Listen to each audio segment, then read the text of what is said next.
લોકમત ન્યૂઝમાં આપનું સ્વાગત છે। સંસ્કારી નગરી વડોદરામાં 15 વર્ષની દીકરી ઉપર ગેંગરેપનો મામલો સામે આવ્યો છે। પોલીસે 2 આરોપીઓને ઝડપી પાડ્યા છે। 8મી જાન્યુઆરી ગુરુવારના રોજ બપોરના ઘરેથી નીકળેલી 15 વર્ષીય સગીરાને ફતેગંજ વિસ્તારમાં રહેતા હર્ષિત મેકવાન અને હેપ્પી નામના યુવકે રૂમમાં લઈ જઈ 3 કલાક સુધી ગોંધી રાખી દુષ્કર્મ આચર્યું હતું। સમગ્ર મામલે પિતાની માતાએ ફતેગંજ પોલીસ મથકે ફરિયાદ નોંધાવી હતી। પોલીસે પીડિતાની માતાની ફરિયાદના આધારે કાર્યવાહી હાથ ધરી બંને આરોપીઓને ઝડપી પાડ્યા હતા। દુષ્કર્મની ઘટનાની જાણ થતાં મોટી સંખ્યામાં લોકો એસએસજી હોસ્પિટલ આવી પહોંચ્યા હતા। લોકોએ પોલીસની કામગીરીને લઈને સવાલો અને આક્ષેપો પણ કર્યા હતા। પરિવારજનો અને લોકોએ માંગ કરી છે કે આરોપીને કડકમાં કડક સજા મળવી જોઈએ। પીડિત પરિવારને ન્યાય મળવો જોઈએ। આ મામલે ડીસીપી ઝોન 1 જગદીશ ચાવડાએ જણાવ્યું હતું કે નવાયાર્ડ વિસ્તારમાં સગીર વયની દીકરી ઉપર દુષ્કર્મની ફરિયાદ નોંધાઈ છે। આ ફરિયાદ દીકરીની માતા દ્વારા કરવામાં આવી છે।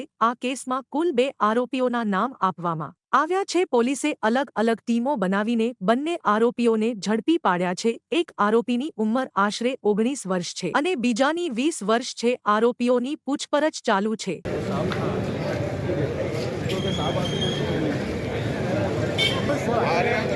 तू यार समझ रहा है भाई विचार जे हटा दे यार सबको हटा दे तू यार समझ रहा है भाई विचार जे આજે 10 થી 10:30-11 વાગ્યાનું સવારનો એક કિસ્સો છે કે છોકરી એક દુકાન ઉપર ગઈ હતી અને જે છોકરાઓ હતા બાજુમાં કંઈ આગળ બેસેલા હતા તો એ છોકરીને બૂમ પાડીને બોલાવીને અને પછી એક રૂમમાં લઈ જઈને અંદરથી લોક મારી લીધું અને 3-4 કલાક એમને બંધ રાખ્યો। એ છોકરી કે છે એ વસ્તુ કે ભાઈ આવું થયું છે।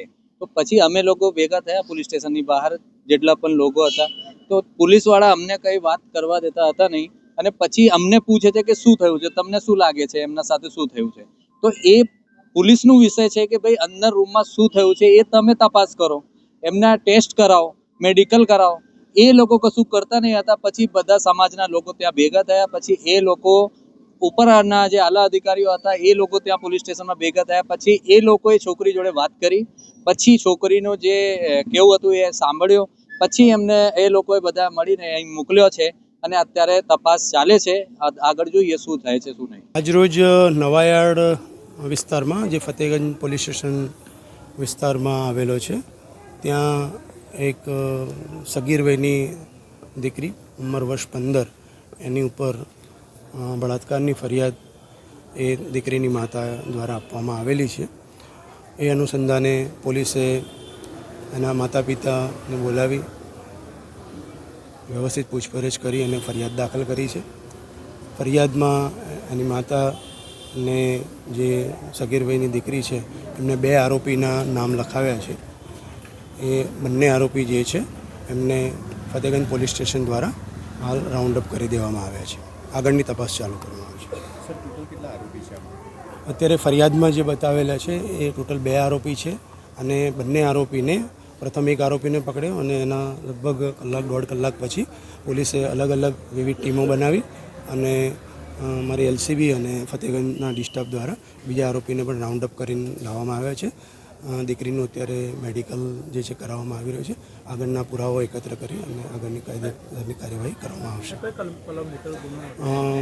આઈપીસી 376 અંતર્ગત ફરિયાદ દાખલ કરવામાં આવી છે। અન્ય જે કંઈ ફરિયાદના કન્ટેન્ટ છે અને પુરાવા મળશે એમાં આગળ ઉપર કલમોનો ઉમેરો કરી અને ચાર્જશીટ કરવામાં આવશે। સર સ્થાનિકોનો આક્ષેપ છે કે જે વિસ્તારમાં ઘટના બની તે જગ્યાએ દારૂ અને ચરસ ગાંજો વેચાય છે તેવા ઘણા આક્ષેપો પણ થયા છે। જે વિસ્તાર નવાયાર્ડ બતાવ્યો છે એમાં આપણે કદાચ જોયું હશે તો ઘણા લાંબા સમયથી પોલીસ અવારનવાર 31 ડિસેમ્બર સુધી પણ ત્યાં કોમ્બિંગ પણ કરેલું છે।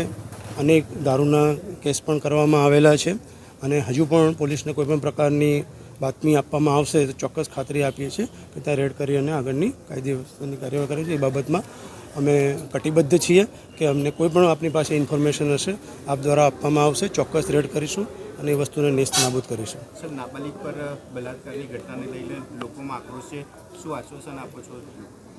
અમે એ બાબત એના ફાધર મધરને પણ કીધું છે। અમે પ્રજાજનોને પણ કહીએ છીએ કે પોલીસ ઉપર વિશ્વાસ રાખો તપાસ કરવાનું કામ અમારું છે. જેટલા સ્ટ્રોંગ પુરાવા એકત્ર કરી અને ચાર્જશીટ કરવાની હશે એના માટે અમે દીકરીને ન્યાય મળે એ માટે કટિબદ્ધ છીએ.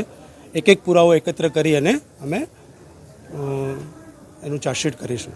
અન્ય આરોપી અંદર સંડોવાયેલા હોય એવું ખરી? એ અત્યારે ઇન્વેસ્ટિગેશનનો વિષય છે. હાલ જે ફરિયાદમાં 2 આરોપી બતાવેલા છે, બંને આરોપીને અત્યારે રાઉન્ડ અપ કર્યા છે. થોડી પૂછપરછ કરી અને આગળ એરેસ્ટ કરીને આગળ એની કાર્યવાહી કરવામાં આવશે.